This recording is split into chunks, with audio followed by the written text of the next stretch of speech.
Bon, nous revenons pour continuer euh, ce, ce partage concernant l'enseignement pour savoir si la femme peut enseigner. Dans la première partie, je me suis efforcé d'analyser un peu les concepts d'hommes et de femmes, le concept d'enseignement. Et je suis arrivé à la conclusion que l'enseignement était un acte sexuel par lequel Christ plante sa semence, Christ qui est l'époux, plante sa semence, qui est sa parole, dans l'Église, qui est son épouse. Et il en résulte que l'Église conçoit, elle tombe enceinte et elle va enfanter les enfants, les fils de Dieu. Donc, j'ai fait une analogie entre les, l'enseignement et l'acte sexuel pour que par après, hein, en examinant un peu comment est-ce que la sexualité se pratique, nous puissions comprendre pourquoi Paul, dans sa première lettre à Timothée, pardon, au chapitre 2, a dit qu'il ne veut pas que la femme enseigne et ni qu'elle ne prenne l'autorité sur l'homme. Alors, donc, la sexualité ou l'acte sexuel entre un homme et une femme, donc, parlons un peu des acteurs. Les acteurs, déjà, c'est l'homme et la femme. L'homme qui est vraiment l'image de Christ et la femme qui est l'image de l'Église. Donc, ce sont les deux qui sont autorisés à pratiquer, à avoir ce rapport sexuel. Et euh, on reste dans le cadre du mariage parce que les rapports sexuels hors mariage ne sont pas autorisés. Donc, on comprend très bien qu'il s'agit d'un acte sexuel dans un cadre de mariage. Il s'agit donc d'un acte entre l'époux et l'épouse. Pas juste n'importe quel homme et n'importe quelle femme, mais vraiment un homme avec son épouse, un époux avec son épouse. Donc, il n'y a que l'époux qui est autorisé à coucher avec l'épouse, pas quelqu'un d'autre. En d'autres termes, il n'y a que Christ qui peut planter sa parole dans l'Église. Euh, Personne d'autre n'est autorisé à le faire. L'Église n'est pas autorisée à recevoir la parole ou la sémence de quelqu'un d'autre, autant qu'une épouse n'est pas autorisée à recevoir la sémence d'un autre homme, un homme autre que son épouse. Donc, il n'y a que Christ qui peut enseigner l'Église, comme il n'y a que l'époux qui peut coucher avec l'épouse. Donc, ces deux-là sont vraiment les personnes qui sont concernées. Alors, gardons à l'esprit que cela se passe dans une dimension spirituelle, n'est-ce pas? Christ est une personne spirituelle autant que l'Église. Ça se passe dans le monde spirituel. Maintenant, sur, sur la terre, euh, est projetée une image. Ce qui se passe dans les cieux ont une image ici sur la terre. Ils ont une ombre sur la terre, dans le monde matériel, dans le monde physique. Cette image est représentée par l'homme et l'assemblée. Alors, l'assemblée, c'est vraiment l'image de l'Église. Hein, l'assemblée. C'est cette épouse qui va recevoir l'enseignement. L'enseignement est dispensé à l'assemblée des saints. S'il vous plaît, soyons vraiment clairs à ce sujet. Il s'agit de l'assemblée des saints, c'est-à-dire des personnes qui ont accepté Christ comme sauveur. C'est pas n'importe qui. Donc, c'est des gens qui sont vraiment sauvés, des chrétiens. Alors, ils forment l'assemblée, là où deux ou trois sont réunis, ils forment cette assemblée-là. Et c'est ça l'image de l'Église. Alors, Christ aussi a une image. Euh, et cette image, c'est l'homme. Cette image, c'est l'homme. Dans 1 Corinthiens, chapitre... Non, non, non, non, non. Disons... oui. Okay. Dans 1 Corinthiens, chapitre 11, verset 7, il est écrit: l'homme ne doit pas se couvrir la tête, puisqu'il est l'image et la gloire de Dieu, tandis que la femme est la gloire de l'homme. Donc, l'image de Christ sur la terre, c'est l'homme. L'homme est l'image de Christ, pas la femme. La femme, c'est l'image de l'Église. Donc, lorsque Christ et l'Église entrent en rapport sexuel dans le règne spirituel, cet événement est projeté sur la terre sous la forme d'un homme qui enseigne l'assemblée. Un homme qui enseigne l'assemblée, c'est l'image de Christ qui a un rapport sexuel avec l'Église. Parce que l'enseignement, c'est l'image du rapport sexuel dans le contexte spirituel. L'homme est l'image de Christ et l'assemblée, c'est l'image de l'Église. Donc, voilà, c'était important à comprendre. Maintenant, bon, je ne vais pas rentrer dans la description de l'assemblée, on sait ce que c'est. Par contre, maintenant, on aimerait savoir qui enseigne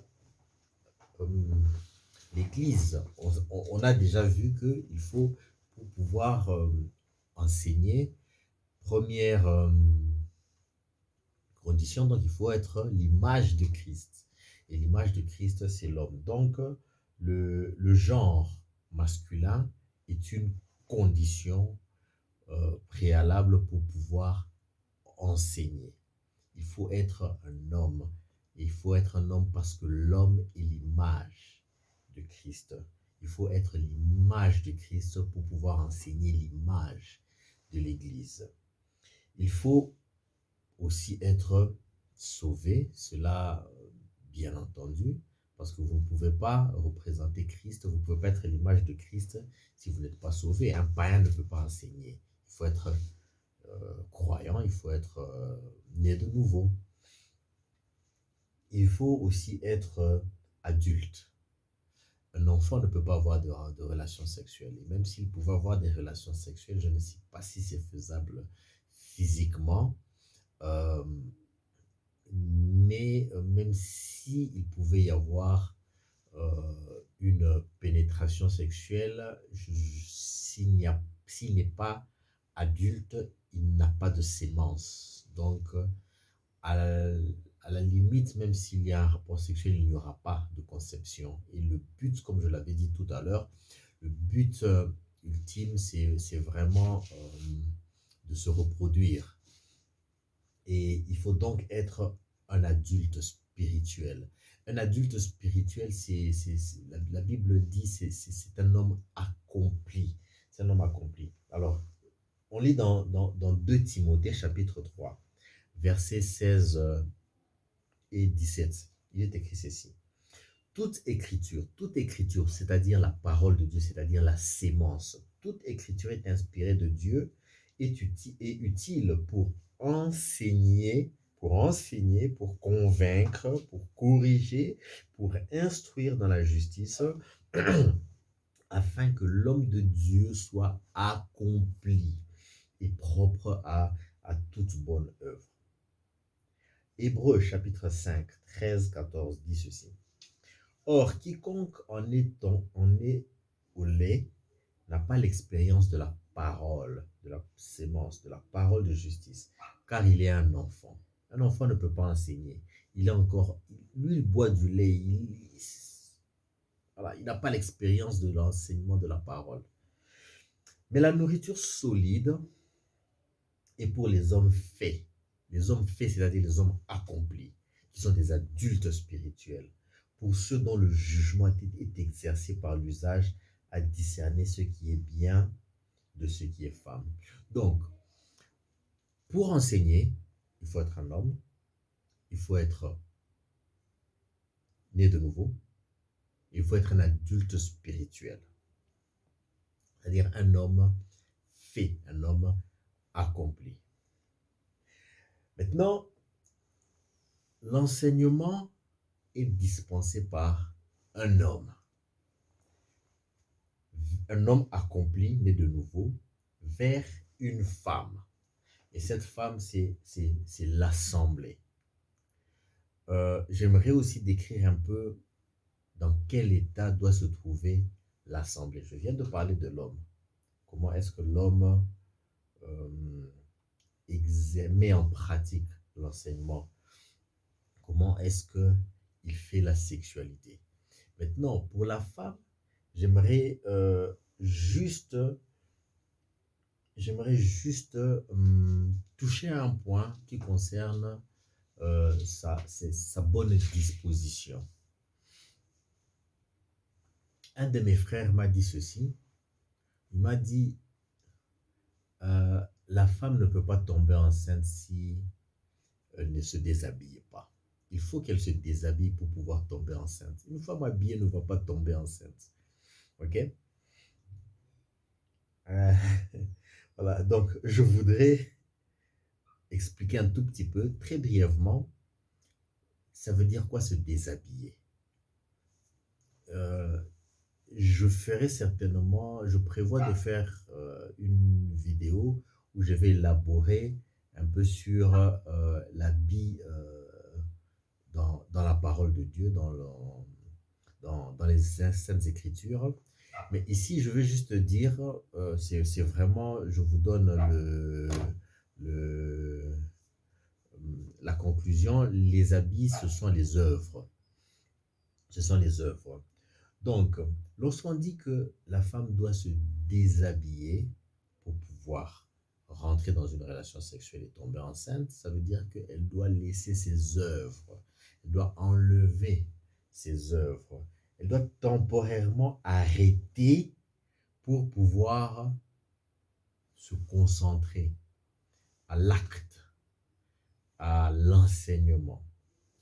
Je partage avec vous ce passage dans Luc chapitre 10, versets 40 et 42.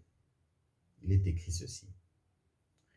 Marthe, occupée à divers soins domestiques, survint et dit, Seigneur, cela ne te fait-il rien que ma sœur me laisse seule pour servir? Dis-lui donc de m'aider.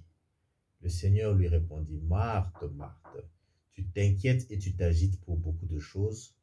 Une seule chose est nécessaire. Marie a choisi la bonne part qui ne lui sera point ôtée. Alors, c'est donc le Seigneur qui est allé visiter ses amis, Marthe, Marie, ce sont les sœurs de Lazare. Et il est assis en train de les enseigner. Marie était là en train de l'écouter. Pendant que Marie écoutait l'enseignement, Marthe était à la cuisine en train de préparer un repas certainement pour le Christ.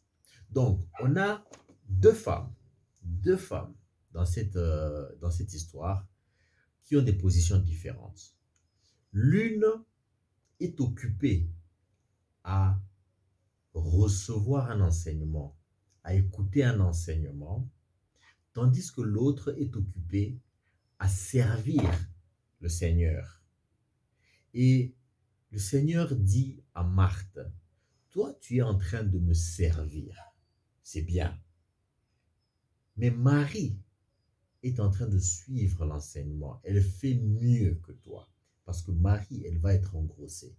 Elle va recevoir la sémence de l'épouse. Marie se comporte comme une épouse. Tandis que Marthe se comporte comme une servante. Euh, mes frères, il faut, si on veut recevoir la sémence de Christ, si on veut tomber enceinte en tant qu'Église, il faut que on arrête à un moment donné de travailler, de servir le Seigneur, je veux dire. Les chrétiens sont tellement, ils ont tellement envie de servir le Seigneur, ils veulent tellement être des serviteurs, hein, des serviteurs de Dieu, qu'ils oublient d'écouter l'enseignement. Ils oublient d'écouter le Christ, ils oublient d'écouter sa parole. Ils ne sont plus attentifs. Ils sont trop occupés à travailler. Ils sont trop occupés à faire le protocole. Ils sont trop occupés à la chorale. Ils sont trop occupés à les finances de l'Assemblée. Ils sont trop occupés à construire des buildings. Euh, ils sont trop occupés à servir le Seigneur. Comme Marthe. Et ils se plaignent de ceux qui sont assis à écouter la parole, comme Marthe. Ils se plaignent. Mais Christ nous dit, ce que Marie a choisi de faire, c'est ce qui est mieux. Donc, efforçons-nous d'être des épouses. La, la différence entre l'épouse et la servante, c'est que, vous savez, euh, l'épouse peut servir l'époux, mais son rôle principal, c'est d'abord de lui donner des héritiers. Ok? Elle va tomber enceinte, elle va donner des héritiers à son mari. Ok? Pendant que la servante est à la cuisine en train de préparer.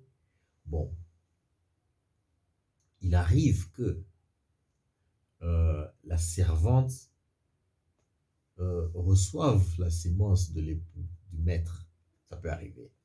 On a vu ça, on a vu Agar donner des enfants à Abraham, on a vu euh, Zilpa et Bila, hein, qui étaient les servantes de Rachel et de Léa, donner des enfants à Jacob. Mais ça arrive lorsque l'épouse a des difficultés pour donner des enfants à son mari. Elle peut faire appel à la servante. Mais le rôle principal de la servante, c'est de servir le maître, pas de lui donner des enfants, pas de coucher avec.